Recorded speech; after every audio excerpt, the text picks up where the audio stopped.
And it's great to have all of you in the house and in the room. I don't know if Rabbi Schusterman mentioned his grandfather was sort of the Rebbe's printer, in addition to being the Torah reader in services at 770. So did your grandfather print, did he print this? No, at this point, it was the earlier years that my grandfather printed this farm, then Kahas. Okay. Well, first up, happy Father's Day to all the fathers out there and to all of you who are the progeny of a father. And in the context of today's discussion, people often mistake the euphemisms that are used to describe God, such as our Father in heaven, for example, as just sort of utilizing human language and applying it to God in a very liberal sort of way. But the truth is that when we talk about God as our Father, that is the ultimate and truest definition of a father and child relationship. The human version of that is an approximation of it. In other words, what is the dynamic of a relationship between a parent and a child? It is one of unconditional love, an intrinsic and unbreakable bond and connection that is born both of the biological connection, but more than that, one of an essential nature. And that's one of the themes that emerges in this discourse, the unbreakable bond between God and the Jewish people, and how that has manifested itself historically during challenging times, and how that ought to impact the way that we continue to see our responsibility towards God's agenda, as you will, and marching orders for all of us, and particularly at this juncture in history. Just a little background to the discourse. I'm just going to assume that most of you are familiar with the notion of Hasidic discourse. In 1950, his Rebbe, the predecessor of the Rebbe, his father-in-law, passed away on the Hebrew date of the 10th of Shvat. In advance of that, he had prepared a Hasidic discourse to be published. As it turns out, he ended up sharing the same yahrzeit with his grandmother. And so in advance of his grandmother's yahrzeit, he published a Hasidic discourse. A Hasidic discourse is a mystical treatise or exposition on a theme that is stated in the Torah and taken to its deepest, most spiritual, most mystical, but ultimately most practical level of understanding and of application. So as Providence would have it, the previous Rebbe prepares this discourse for publication based, and all Hasidic discourses are based on biblical text or Talmudic text, which is the launch pad, as it were, for the themes that are covered in the discourse. And that particular discourse was based on a verse in the Song of Songs in which God is paraphrased as saying, "I've come to my garden, my sister, my bride." God talks about his return to the garden. The garden is the world. And the discourse talks about a historical pattern of generational leaders, starting with Abraham, the first leader of the Jewish people, And there's like a cycle of 7 generational leaders, and in the first instance, that cycle started with Abraham and ended with Moses, with Moshe. And Moshe was the 7th generational Jewish leader after Abraham, and he consummated a process that Abraham had undertaken, which was to reclaim God. God had been all but abandoned or forgotten by humanity, or edged out, as the Medrash tells us. 7 cosmic sins forced God out of the world, and Abraham started the reversal process of what I call the Shekhinah, Divine Presence Reclamation Project, bringing awareness of the existence of God back to humanity. That awareness was ultimately concretized and manifested in its fullest measure by Moses, who was the agent who brought us the Torah, which is the expressed will and wisdom of God, and the building of the Mishkan, the sanctuary, the tabernacle, which gave an actual physical space for the Shekhinah, for the divine presence to be manifest here in this world. This was the gist of the discourse that the previous Rebbe released in advance of his grandmother's yahrzeit, which that year, 1950, turned out to be his very own yahrzeit. Chassidim considered that discourse to be his spiritual will, if you will, or his spiritual marching orders, and as Providence would have it, the emphasis on leadership, the emphasis on a cycle of leadership, particularly this idea of 7 generational leaders, and this whole pattern of that, as I mentioned, in Jewish history, could not have been any more prescient and prophetic, if you will, in so much as the previous Rebbe was the 6th generational leader in the dynasty of Chabad Rebbes, and our Rebbe, his successor, was to become the 7th.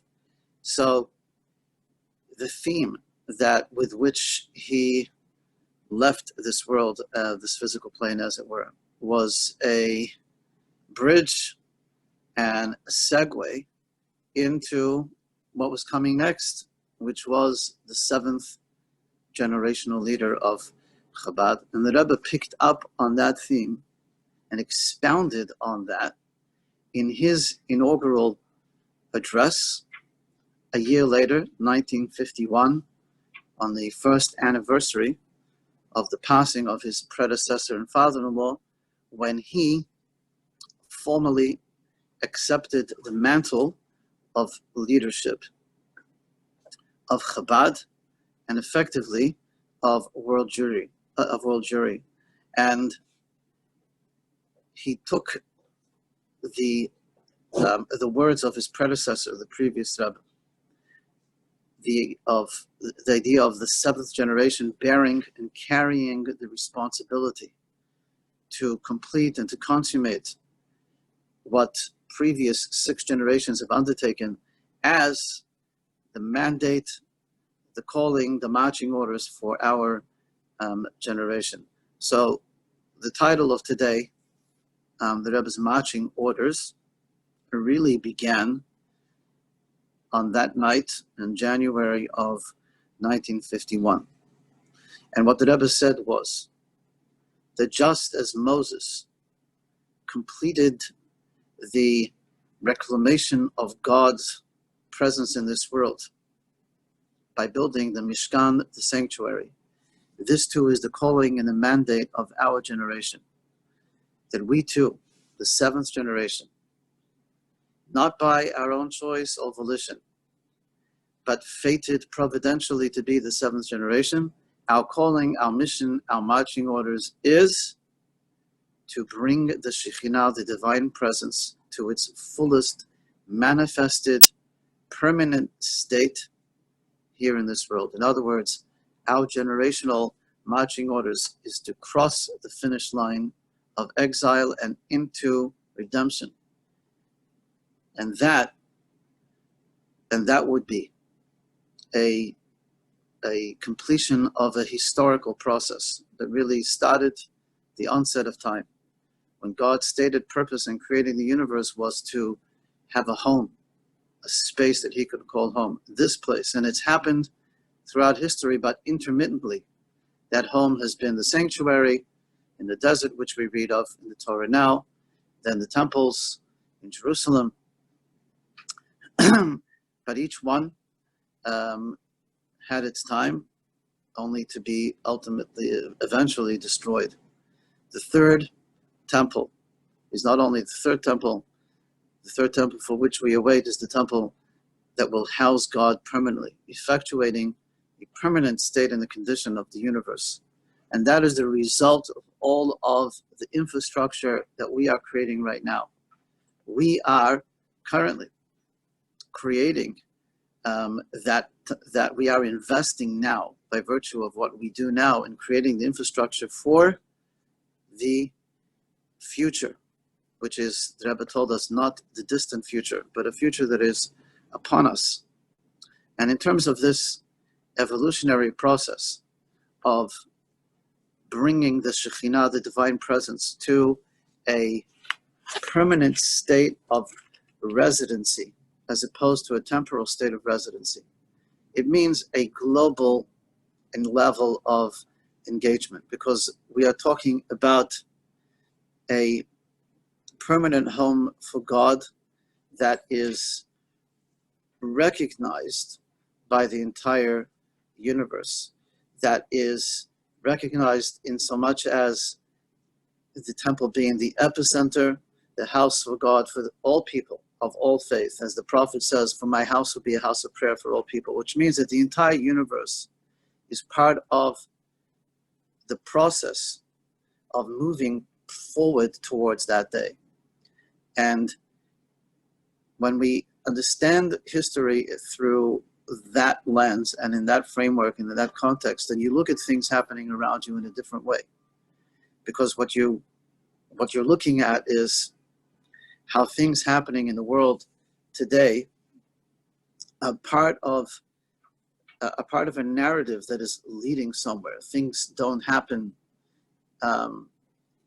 randomly. Everything is part of a progression towards a destination.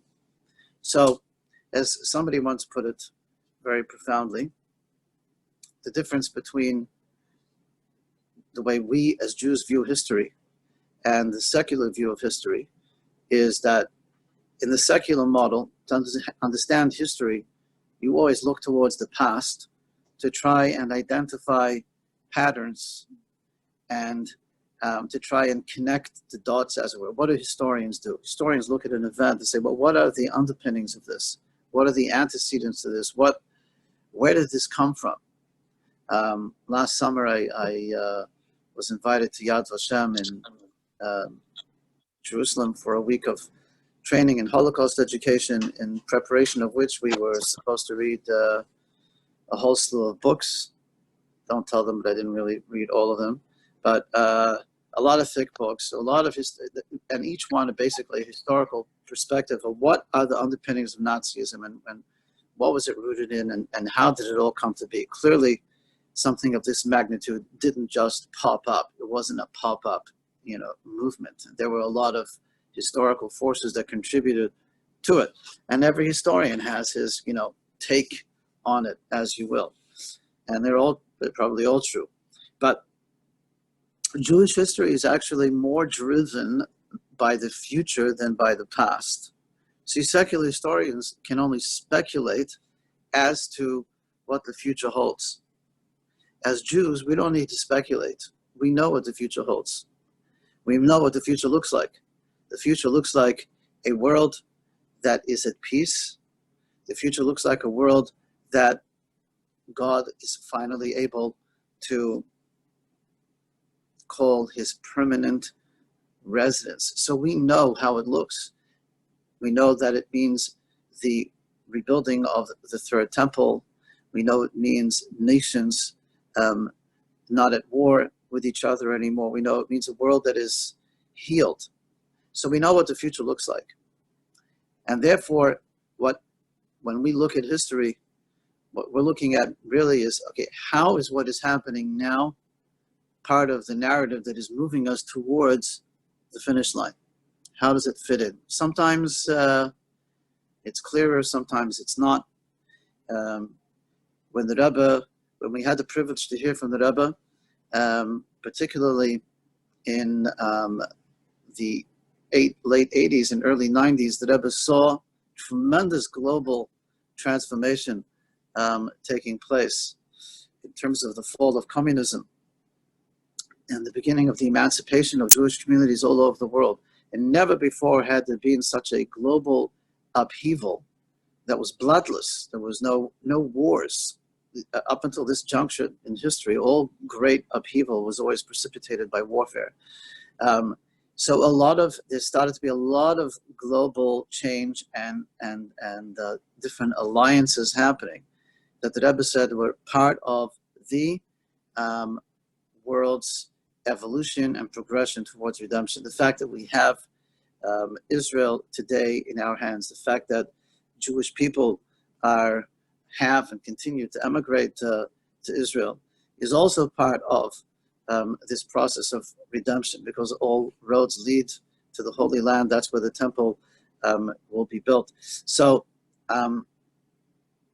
it's a lens that we can utilize to have a different type of perspective. And the truth of the matter is that, sometimes it feels like if we use the future redemption as a barometer, and the context with which to look at world events, sometimes it can get admittedly a little confusing, because sometimes it looks like we're backtracking and we're not progressing. But the truth is that the prophets talk about the pre-Messianic era as being a time somewhat of confusion, in the sense that we still have one foot in exile with one foot in redemption.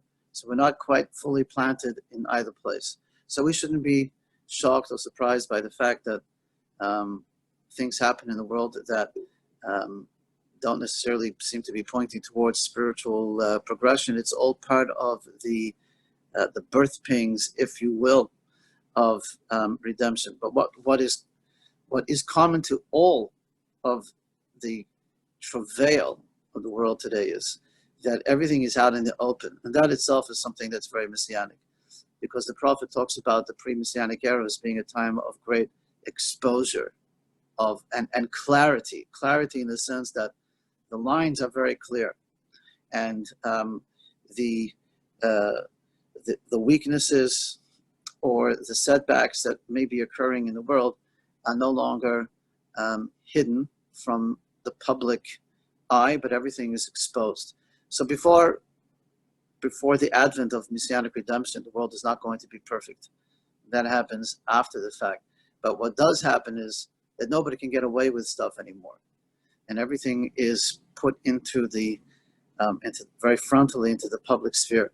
That itself is a very positive thing, because we are now dealing and confronting every issue rather than keeping it under the carpet, as it were. So that's a little bit of, I guess, a preamble and perspective to this discourse, in so much as what the discourse of 1950 of the previous Rebbe was, in terms of how it encapsulated the marching orders and the transition from the sixth Rebbe's leadership to the seventh Rebbe's leadership to our Rebbe's leadership, in which redemption became an actual agenda item, as opposed to merely something that we believe in and that is an article of faith, but an actual agenda item. In the same manner, this discourse which was originally delivered verbally by the Rebbe. Some discourses were written by the Rebbes, as the previous Rebbe's one was. Some were delivered verbally at a public gathering, like a Fabrengen, and then transcribed, and then they were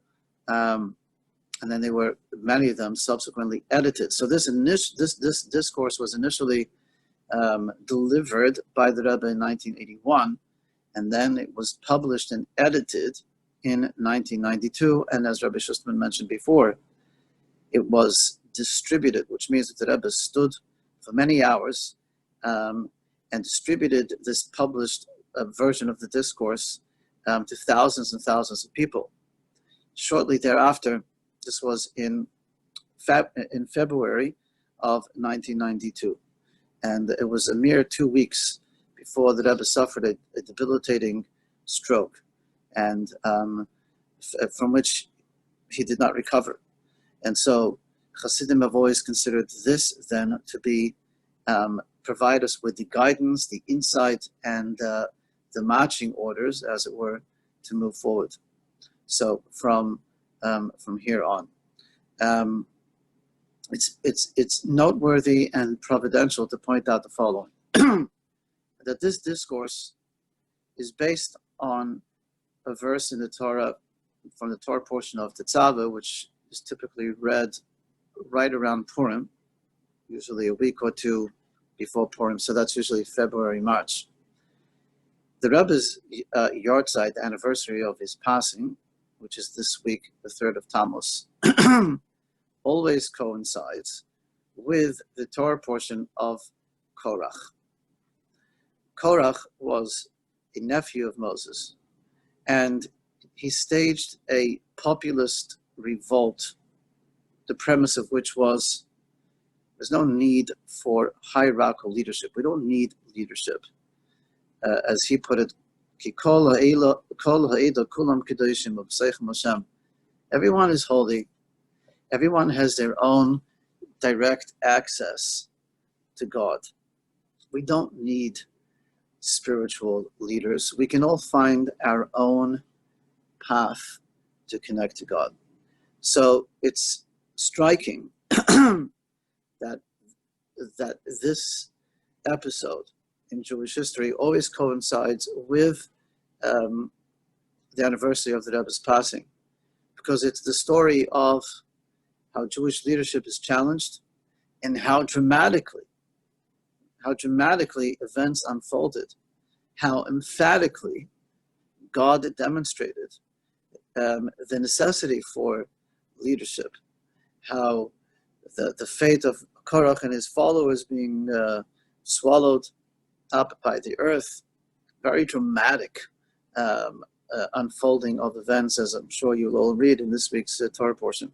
But without getting into the details, the essence of the story is a populist revolt suggesting or rejecting the need for leadership, and how emphatically God rejected that, and how emphatically God said that leadership is absolutely vital, and that what Moses is to the Jewish people will continue to be the necessary and vital role of all future generations, which is to say, as our sages tell us, every generation has its Moses.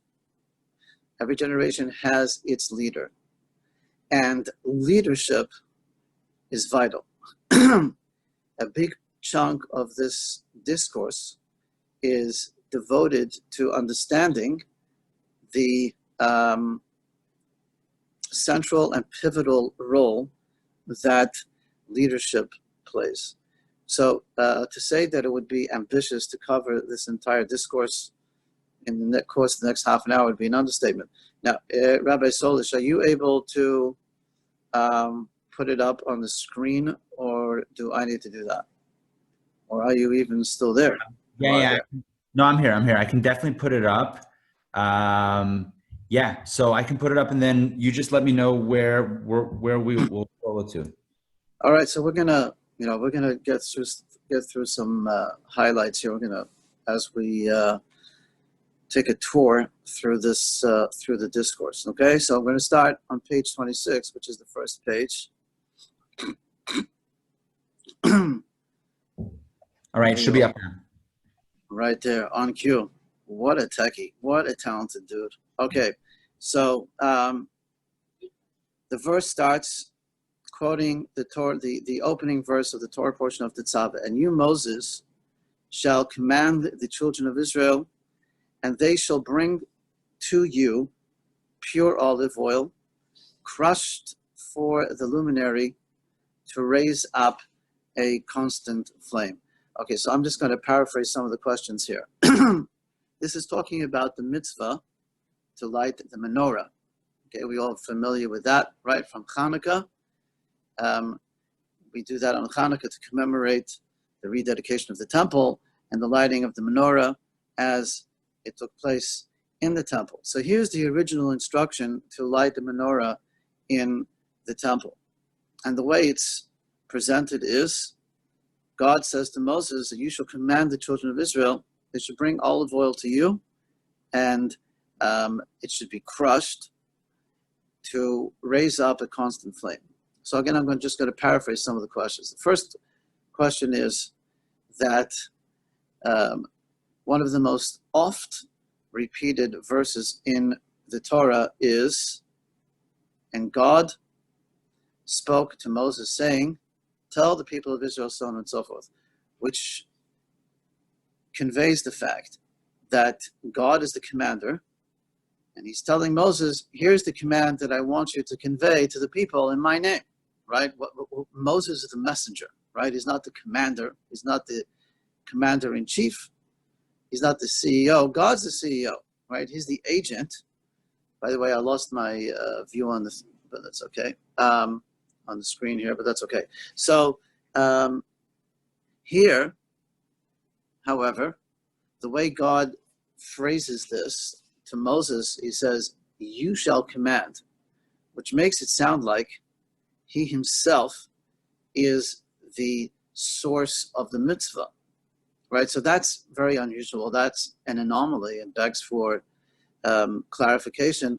Why here is Moses made to sound like the one who's actually giving the command, whereas everywhere else in the Torah, the command is conveyed in the chain of command.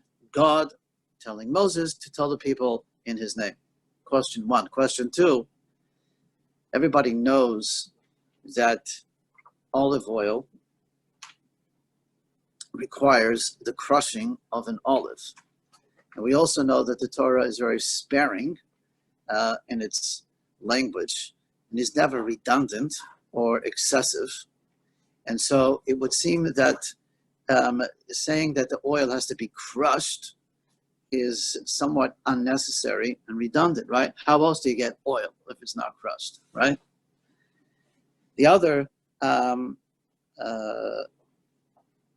observation that Rebbe makes here is that this verse says that the flame has to be constant, which is one of the reasons why in synagogues we have what's called the Ner Tamid, the eternal flame, right? A lot of shuls have in the front a hanging light that's also representative of this. But in the verse after, it says that the menorah should be lit from evening. It was lit every evening till morning. So one verse says that, or it seems to imply that the menorah had to be lit constantly. The other, evening to morning, which seems to be contradictory. The other is a question here is why. Screen, you can. What? If you want to put on the other question is why the whole command is being, or why the people are being told to bring the oil to Moses when it's actually Aaron who was the high priest. He was the one who actually lit the menorah, not Moses, right? So they should be bringing the oil to Aaron and not to Moses. So those are some of the questions. Now, if you can fast forward to page 30. There we are. So the Rebbe now, at this point, launches into a quotation, extensive quotation, of an earlier discourse delivered by his father-in-law, his predecessor, in 1927 in Moscow. This turned out to be a very, very fateful discourse because it actually precipitated his arrest. He was arrested later that year in May and sentenced to death. And one of the main charges against him was the public gathering where he delivered this discourse, which was in Moscow, and there were KGB agents everywhere. And the public gathering itself was technically in violation of many communist rules. There was no right to assembly, which we all take as a given, right? The right to assemble. There's no right to assemble then, at that time. Any assembly of more than 3 people, you had to get a government permit for. Public teaching of Torah was also forbidden. They were also collecting money for charity, also forbidden, because everything belonged to the state.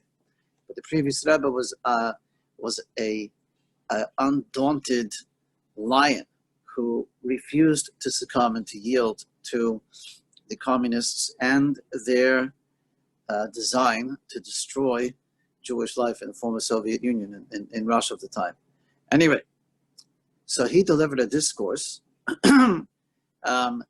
right around the same time of Purim, and based on one of the verses in the Megillah that talks about how the Jewish people at the time of Purim fully received the Torah that had been given at Sinai over 1,000 years prior, which we're going to circle back to. But the point that I want to focus on right now is 4 lines from the top of your page. The line begins manned, as in command, and the first answer to the question that we just asked, why is it or how is it that Moses comes across here as being the commander to light the menorah when it's always God? God is the actual commander. So in that discourse of 1927, the previous Rebbe shares that the Hebrew word command, tetzaveh, connotes binding and uniting, which means to say, the question arises because we understand the word tetzaveh as meaning command. What do you mean Moses is the commander? He's not really the commander-in-chief, it's God. But the previous Rebbe tells us that the word tetzaveh actually connotes binding and uniting. And so, and you shall command the children of Israel means that Moses binds and unites the children of Israel with infinite light. Aha. So now we have, the Rebbe has completely, with one turn of a phrase, reframed the whole understanding of the verse. What are we saying? That Moses is the binder. Moses is the connector. His role as a leader is to facilitate a deeper bond and connection between the people and God. Go please to the next page, 32. Moses quotes, here he quotes a verse from last week's Torah portion, where the people complaining about lack of food, or meat specifically. And in response to this, Moses refers to the Jewish people as feet. Now, if you look at the 4th line, that's quoting Moses, 600,000 feet is the nation that I am within. What is this reference to the people as feet? So Kabbalah talks about the totality of the Jewish people being encapsulated in a singular body. We are all, as it were, different parts, limbs, organs of a singular body. This is the idea of the Jewish people being a people that share a singular fate, just like your own body is a singular organism that has multiple limbs and organs and so on and so forth, but they're all integrated intrinsically. So too the Jewish people intrinsically integrated. And what that means is that each one of us has a different function, much the same as different body limbs and organs have a different function, and each one completes the totality of the body. So what Moses is saying is that the people in general are the feet. What are the feet? What do the feet do? The feet are what enable mobility. The feet is what enables execution, action. The feet is how we move and shake and make things happen. So Moses is saying, by describing the Jewish people as feet, the people are the executors, in so much the people are the ones who fulfill God's plan with the feet on the ground, by actually making things happen. Moses is in this profile. He's the head. He's the one who guides the feet. The feet have the power to take us places. But where are we going? Where are you going? What direction? Where are you headed? What are you doing? For that, you need the head to give guidance, to give direction, to tell the feet where to go. That's the role of a Jewish leader. The Jewish leader is to be the guide, is to be the one to give direction. And a Jewish leader is always a generational leader who has his finger on the pulse of the particular direction that generation needs to be guided in. Which overall, we all know that we are on the march towards redemption, and we know that we all have to fulfill the mitzvot and so on and so forth. But every generation presents its own particular challenges and needs its own particular leadership to be able to help us navigate our feet through the particular terrain of the time and place in which we live. So a Jewish leader is like a GPS.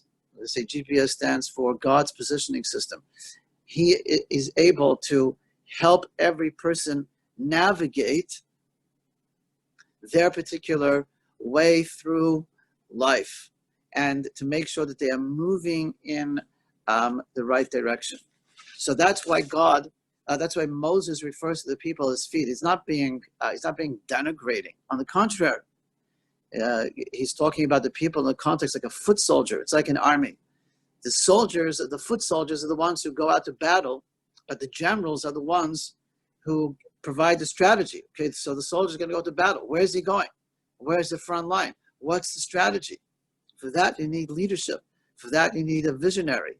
That's the role of the leader.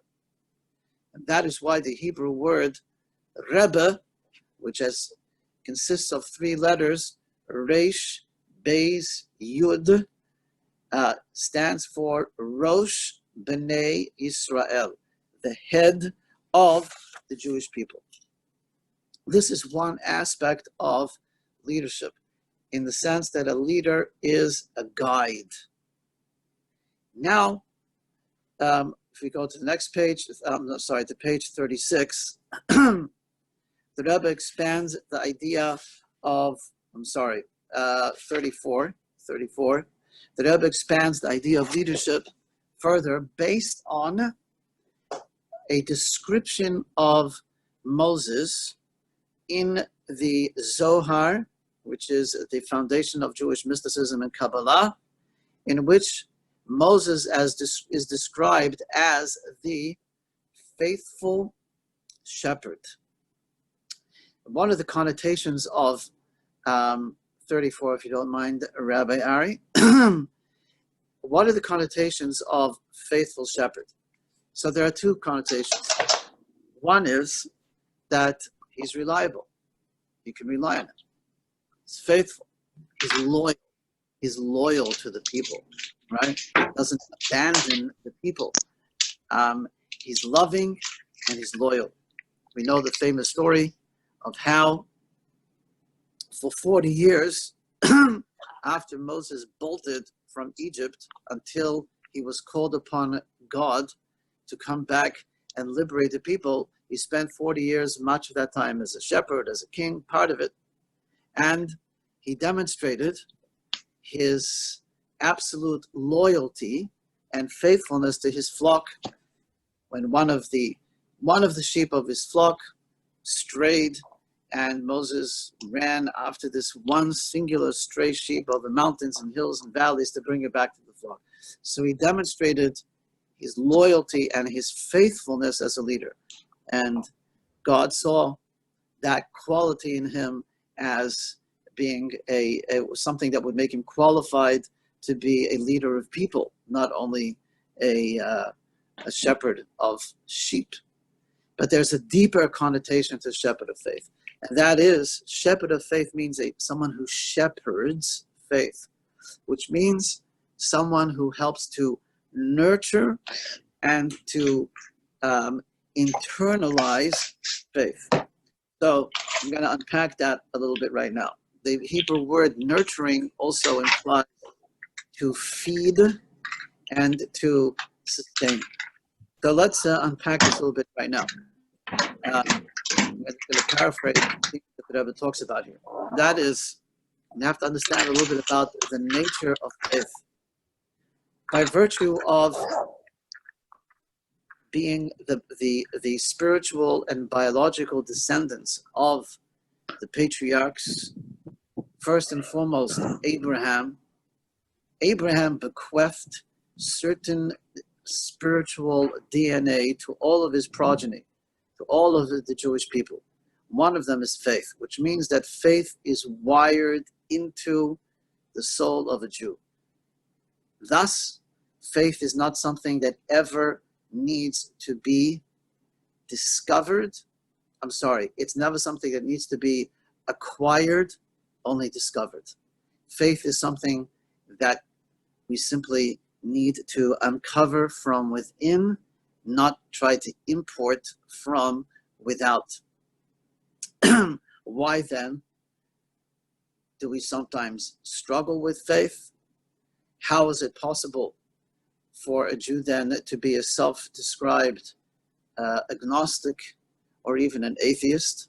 It is not because one is lacking the faith element of the DNA. It's just that it's so deeply embedded that it needs someone, an agent, to help to extract it, unearth it, facilitate it. But we don't have to dwell so much on the extreme example of denial of faith. Even those who are in possession of faith, there is an inherent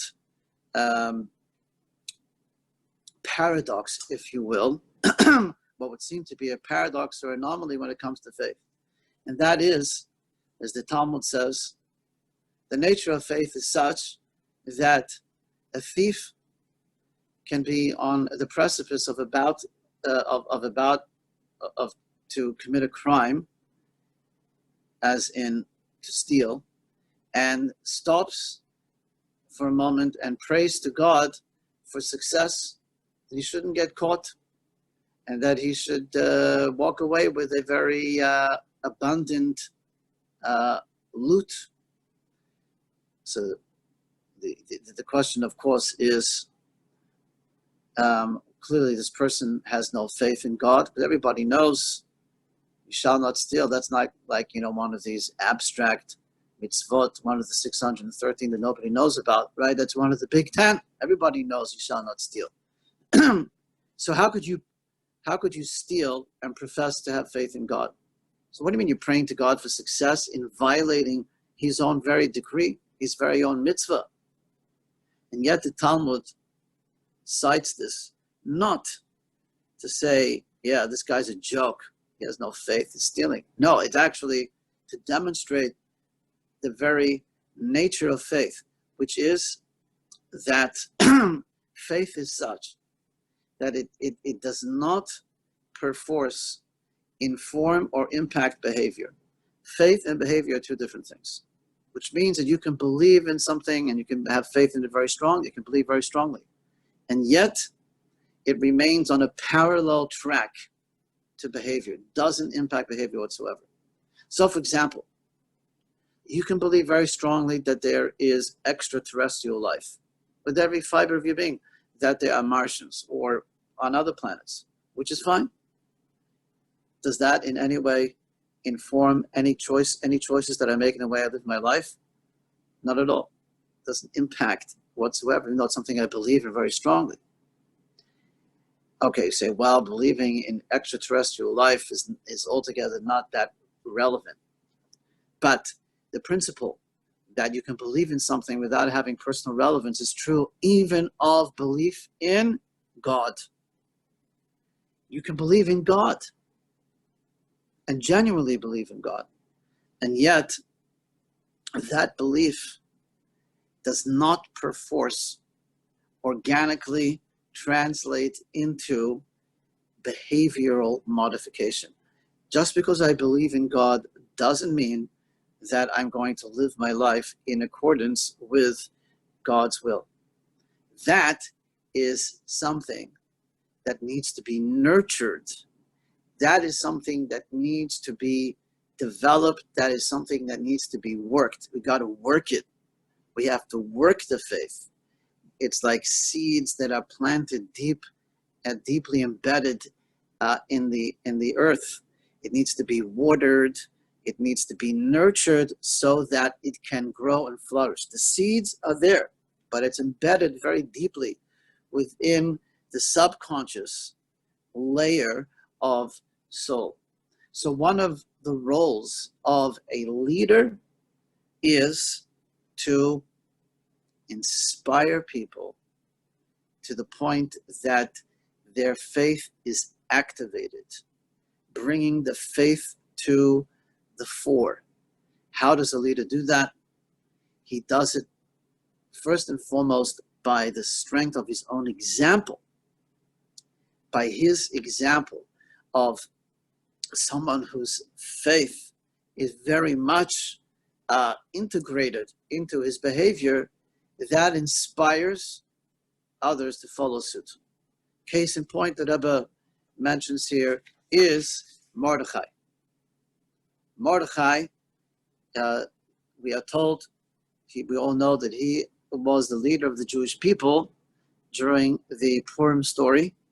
And our sages tell us that what Moses was to his generation, Mordechai was to his generation. What was Mordechai? Mordechai was an unyielding believer. As everybody knows, it says in the Megillah, that Mordechai was the bane of Haman's existence. Why? Because everybody else bowed down to Haman, except for Mordechai. He remained absolutely true to his principles behaviorally. Others maintained their belief in God, but outwardly demonstrated their yielding to the power of Haman. Mordechai refused to do that. He's an example of someone who not only was in possession of faith at a subconscious level, but his behavior manifested that and expressed that in a very powerful and visceral way. So he was an example to the people of unyielding faith. And therefore, he rallied the people. And he proactively created a renaissance of faith among the Jewish people, which was ultimately the downfall of Haman. So the role then of a Jewish leader is to be the agent to help nurture, facilitate, integrate, and personalize faith. And so again, it's not a matter of acquiring faith from some external source, but rather to be the agent to help individuals discover it within. So it's a very organic process that comes from within, but we need the inspiration and we need the guidance of the leader to help us discover that within our own selves. Like a good coach, the great coaches motivate athletes to discover their own greatness, because at the end of the day, you can't make someone greater than they are. But what you can do is you can extract from within someone a greater greatness than they would have known otherwise. That's what a great coach does. He's a motivator, and he helps people discover their own inner greatness. That's the role of a leader. And so a Mordechai and a Moses and a Rebbe is someone who is an agent, is a faith coach, and helps nurture it so that our faith is something that powerfully informs us and drives us and sustains us. Now, this is particularly necessary in times of adversity, when things are tough and the mind can't wrap itself around, why is this happening to me? And we get weak and our resolve is weak and we start to capitulate to circumstances and we think this is too difficult for me to get through. This is where faith kicks in, because faith is not calculated like the mind. The MO of the mind is, if this is going to work for me, it has to make sense for me. Faith doesn't need sense to operate, because faith is anchored and rooted in a deeper connection to God, which is unquestioning, because it knows that everything is being orchestrated by God. And I know that understanding that everything that God does is beyond my pay grade, because I am a creation and God is a creator. I am finite, he's infinite. And it's an exercise in futility for the finite to be able to grasp and fathom the infinite. So how do I cope then with something that the mind struggles or it cannot fathom? This is where faith kicks in. And faith is not a sign of weakness. Okay, so now I'm going to go to a weaker part of myself as a coping mechanism, as some described it as the opiate of the masses. No, faith is more powerful than the mind. And that is why faith is able to push us and sustain us when the mind fails us. And such was the case during the Purim story, which is a very difficult period where the Jewish people were looking at a decree of wholesale genocide of the Jewish people. There was nowhere to go, there was nowhere to turn. And Mordechai became the architect of a renaissance of faith, and through that, the downfall of Haman. So this whole discussion about Mordechai's role in the Purim story is the theme of the previous Rebbe spoke about in 1927 in Moscow, because the circumstances were very similar. The Jewish people were living under a very, very difficult, dark circumstance, and they were in desperate need of strong, unyielding leadership, an unshakable and an unbreakable faith in God and in our fidelity to God and Torah and mitzvot. And that was the previous Rebbe. He was that line. He was the line of faith that guided his Chassidim not only to remain faithful, but he also sent them throughout the former Soviet Union to open a whole clandestine and underground network of yeshivas and schools and mikvahs to keep Jewish life alive under that very, very dark and difficult time. So in conclusion, we fast forward now to the marching orders, as it were, of our time. And what the Rebbe goes on to develop is this, that one level of faith which emanates from a deeper level of soul is what kicks in a time of adversity. It's almost like it's the here in Florida we have hurricane season, right? So a lot of people now have generators. So when the electricity goes out, So there's a switch, and the generator kicks in. So in a time of adversity, that's when like the faith switch goes on, and when the going gets tough, the tough get going, and we got the coach, we've got the leader who is empowering that faith. He's the one who helps activate the faith switch, and he keeps supplying the fuel to the generator that it shouldn't sputter or go out. Well, here we are, says the Rebbe. Thank God we are living in a time when there are no Jewish communities that are really living under the nose of a totalitarian regime. Yes, there are actually still Jews. There's still quite a vibrant Jewish community in Iran. Most people don't know that. For the most part, they're actually free to live or to practice Judaism. But never before in Jewish history, since the time of the temple, have Jews, by and large, been so free. We have always had to have dealt with some degree of adversity to some degree. For the most part today, we are living in an unprecedented time of prosperity and freedom. So here the Rebbe says this is actually now is the ultimate test and testament to faith.